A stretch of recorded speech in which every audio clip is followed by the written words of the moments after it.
My dear students of class 9 and 10, English medium section, Rajagottara Model College. Sorry. How are you? I think you are well at your home, though you are forcefully confined in your residence in this undesirable situation. But you have to continue your studies. So I am with the fourth video lecture on chapter 4, that is on periodic table. Today we shall discuss 2 points of this chapter.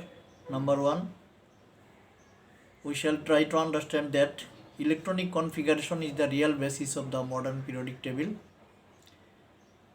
Number 2, we shall discuss some exceptional case of modern periodic table.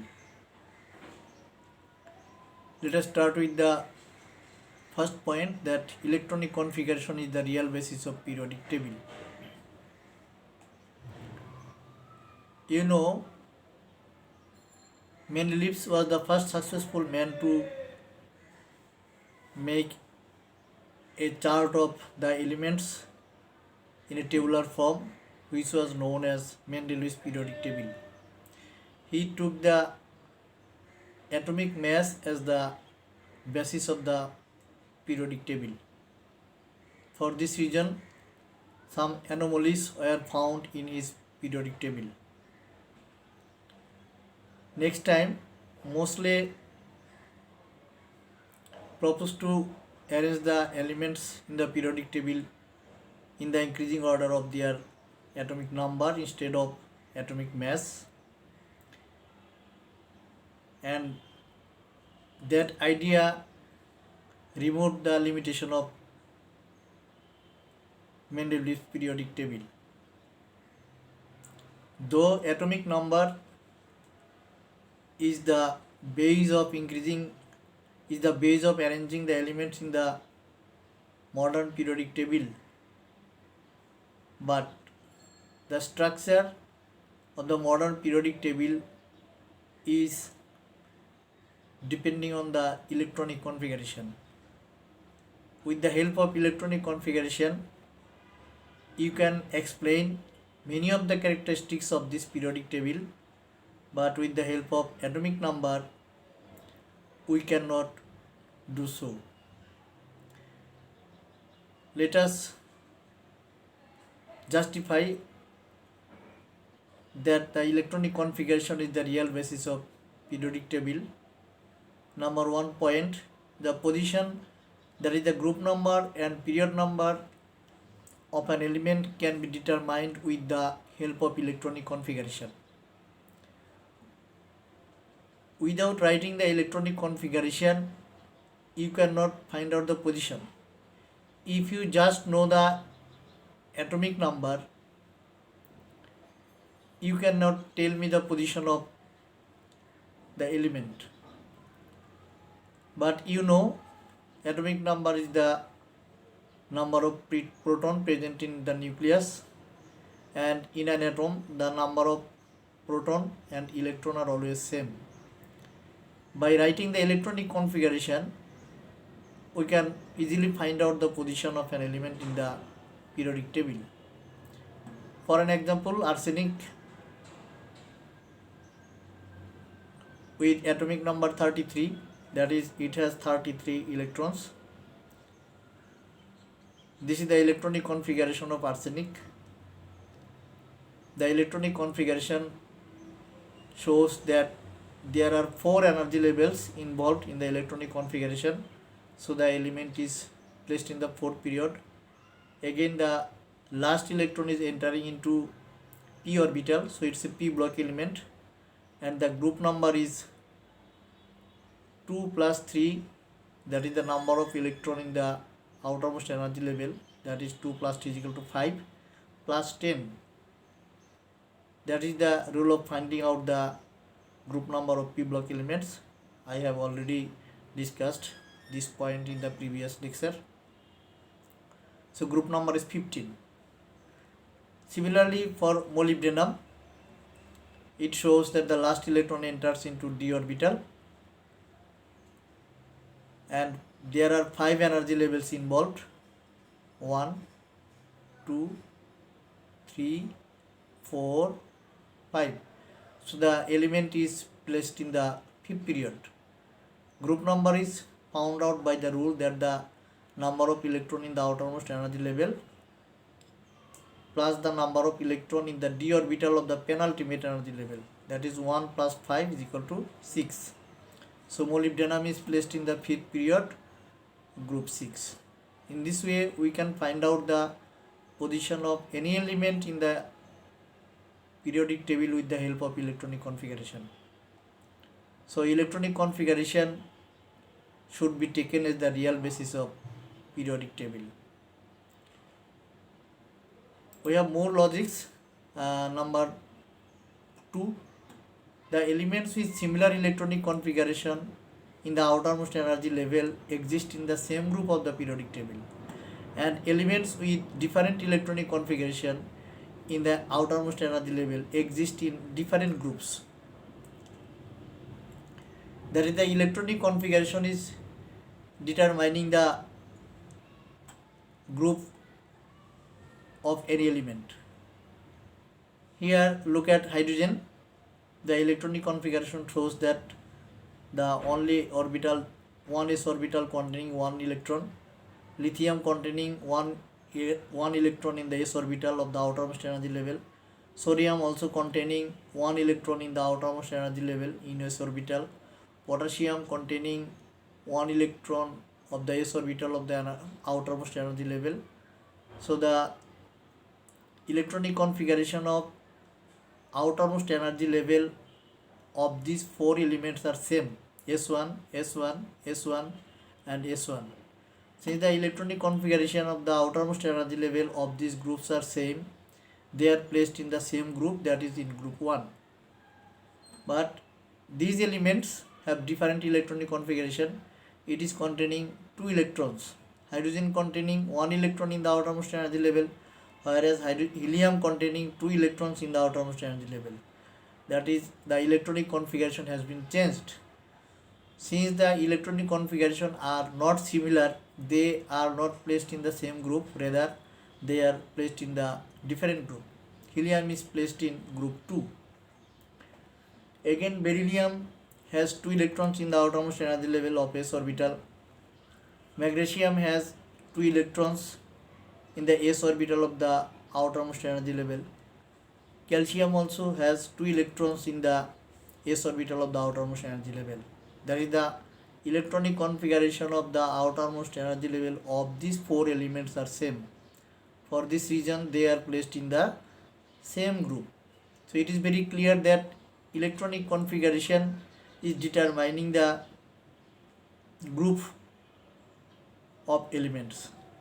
Elements with same type of electronic configuration in the outermost energy level are placed in the same group, but if the electronic configuration are different, they are placed in the different group.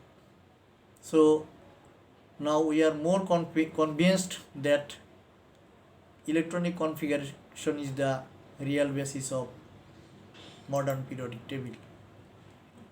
Point number 3, properties of the elements can be explained from electronic configuration. We have taken 2 examples of sodium and chlorine. Without writing the electronic configuration, you cannot tell me the valency of sodium with the help of atomic number only. Atomic number of sodium is 11, but with this number you cannot tell me that the valency of sodium is 1. But writing electronic configuration, you can tell me that the valency of sodium is 1, and it will be a metal also. It will form unipositive cation also. That is, electronic configuration gives idea about the properties of any element. Here the electronic configuration of sodium shows that it contains only 1 electron in the outermost energy level. So it's a metal, it can lose this single electron from the outermost energy level to produce this ion, this unipositive sodium ion. So the valency of sodium is 1. Then group 7 elements contain 7 electrons in the outermost energy level, and so they accept 1 electron to produce monovalent anion. You all know all the elements like to get 8 electrons in the outermost energy level. Group 7 elements have already 7 electrons in the outermost energy level, so they like to accept 1 electron to get a total of 8 electrons in the outermost energy level. By writing the electronic configuration of chlorine, we can justify that it is containing 7 electrons. So it will accept 1 electron to fill up the octet, that is to attain 8 electrons in the outermost energy level. 2 plus 6 is equal to 8 electrons. So it will accept 1 electron, so the valency of chlorine will also be 1, and since it is accepting electron, it will be a non-metal. So the properties of elements can be explained from the electronic configuration. So we can comment, since the position of the elements in the periodic table can be determined with the help of electronic configuration. Number 2, similarities of properties of the same group elements can be explained. Number 3, the properties of the elements can also be explained with the help of electronic configuration. So the real basis of periodic table is, of course, electronic configuration. Finally, we are convinced that with the help of electronic configuration, we can explain the properties of modern periodic table. So the real basis of modern periodic table is, of course, electronic configuration. Now our second point of our discussion today, we shall discuss some exceptional case of periodic table, some exceptions of periodic table. Number 1, position of hydrogen in periodic table is controversial. Hydrogen is the first element of the periodic table. It has atomic number 1 and the electronic configuration is 1s1. According to electronic configuration, hydrogen is placed in group 1. Hydrogen can lose 1 electron like the elements of group 1. Look at here, sodium is the element of group 1. It contains 1 electron in outermost energy level like hydrogen. It can lose 1 electron to produce Na plus unipositive cation. Hydrogen can also lose 1 electron to produce unipositive cation. So hydrogen should be placed in the same group of the sodium. In this logic, hydrogen is placed in the group 1, in which sodium also placed. Hydrogen is placed in group 1 according to electronic configuration and its property also. But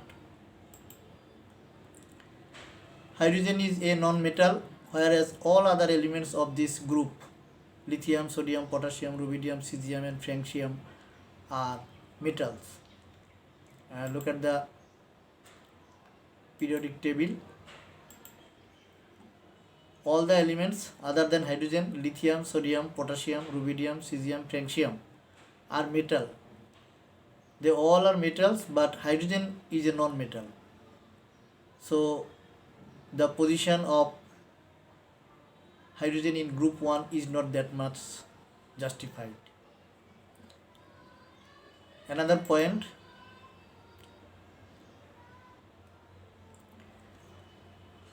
it has 1 electron short than the nearest inert gas helium, so it should be placed in group 17 before helium. Let us justify. Hydrogen has 1 electron, helium has 2 electrons. Since it has just 1 electron short than helium, it should be placed at this position just before helium, that is hydrogen should be placed in group 17 in the respect of atomic number, but it has been placed in group 1. That is another anomaly.